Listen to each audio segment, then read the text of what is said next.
What is going on, everybody? What is happening? Today we are at a customer's house and we're going to be adding some really cool fish into their cylinder aquarium. Now this is a tank that we've been battling with and trying to get right for a long time. We picked it up from another service company and it was dealing with all types of different things, but it's coming along. We're finally getting to a point where the customer is really starting to enjoy the tank, and I'm enjoying coming here.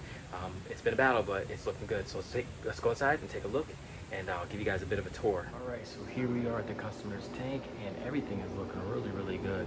I added this anemone last time I was here, and it looks like the clownfish has already taken to it, which is really cool. Puffer's looking interested in some food. Tang is out because I'm in front of the tank. They think they're gonna get fed. But everything is coming along nicely. When we first started this tank, no star polyp. It was not even there. This was looking bad. This toadstool, the polyps weren't even coming out. Now the polyps are out. Didn't have an anemone. Couldn't keep an anemone. Now we got an anemone in there. Got a bunch more fish in here. Got a little firefish. Another firefish down there. Got an aquacultured yellow tang in this tank. After dealing with a fish disease, after picking up this tank from another service company and dealing with fish disease and things like that, and it seems like we're finally getting in there. Finally zoning in here, and I'm really happy with the way things are progressing. Beautiful, beautiful tank, and like I said, you don't see these cylinder tanks that often, and that's why I think today's fish will look so good in here, because I think they're gonna add a splash of color. We already got the the little white and red firefish. We got some color in here, the blue hippo tank, but these fish are really gonna add a splash of color, and they're gonna stay out and be a focal point when you walk by the tank. They're not gonna hide. They're gonna stay out there for you to enjoy, which is really cool.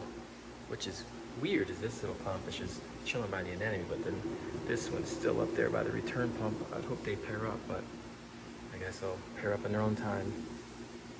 We also added a power head to this tank, which added more flow to it, which is stirring things up, which I also think is contributing to the health of the tank and to the corals.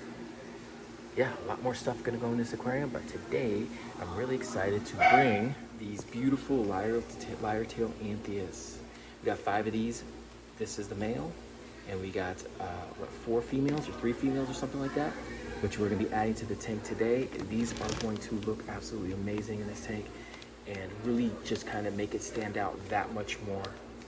Now, I'm not done putting fish into this tank, but today I think these will make a great addition, and then we'll add some more stuff down the road, but all small. All right, we got these beautiful fish acclimated in this bucket and ready to go into the aquarium. That is 5 of them, and we got the male up top there, and then we also got a little neon goby in there that's also gonna be thrown into the tank, so I'm excited about that. So we got the lid off, top off, got the top off, and we're ready to acclimate the fish in.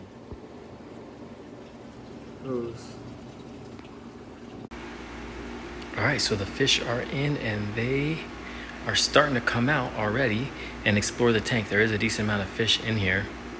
Even the bar gobies are coming out. That I feel like they should feel safe relatively soon.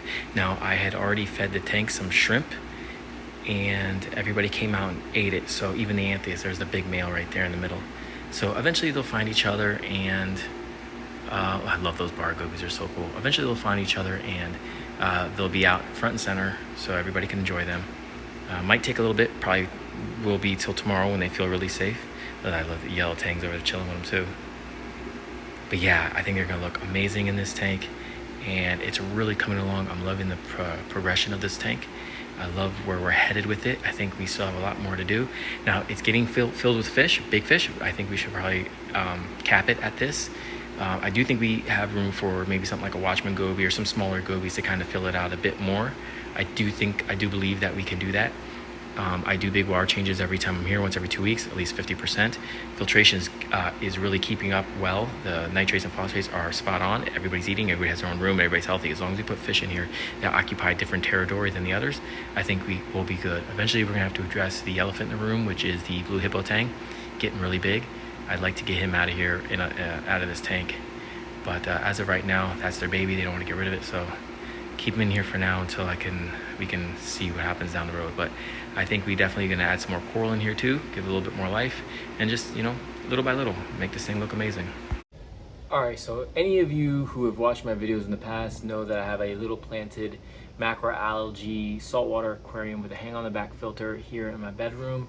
And it started off just kind of like stuff that I would find in customers' houses, extra stuff like an extra caulerpa, extra coral or something like that that they were getting rid of during the service or something like that. I would pick up and I just kind of threw everything in here, and I kind of wanted to see what would stick. Well, we've got some cool stuff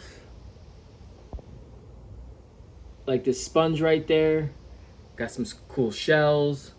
We got this blue sponge right here. We got some pretty cool stuff in here. Got orange sponge growing through here, and the caulerpa is looking, and the macroalgae is looking great. It's taking off. And the star polyp, I just did a water change, so things are a little bit cloudy, but the star polyp is in right now. But that star polyp is growing like crazy all in the back there, and it's starting to grow onto the rock. It's all great, but I've gotten a lot of positive feedback about people saying that they really like this tank, and I feel kind of embarrassed and shamed because I haven't really invested a lot in this tank. This was a 20 gallon tank that I had sitting around for a while. It's the Brace. It got a cheap night crew light that cost me, I don't know, like 30-40 bucks or something like that. I'm thinking about completely redoing this tank. I'm thinking about completely like making it go rimless and make it really nice.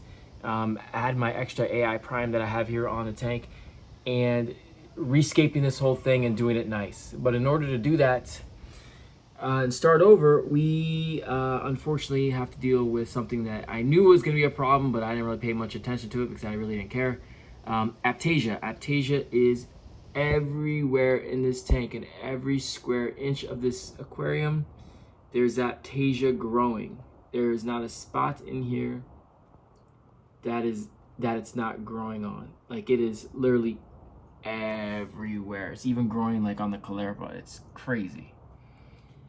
So because I want to make this tank nice and eventually rescape it and do some cool things to it and add some more fish and do all that fun stuff, I got this little buddy right here floating in the tank, and he's going to take care of all the Aptasia in the tank. But in order to do that, I have to turn this power head off, and I had to put a sponge over my intake of my hang on the back filter. So this little guy right here, this Bergia nudibranch, which strictly eats Aptasia, is going to go into our aquarium today, and I'm hoping, now he hasn't eaten in a while. We breed these at our facility at Tanknitions.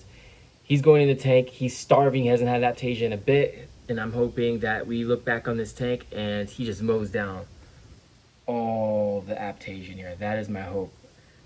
I don't have any fish in here that should mess with him. There's just a blood shrimp in here, but I'm hoping that he'll be cool. So I got him acclimated now. I'm going to put him in.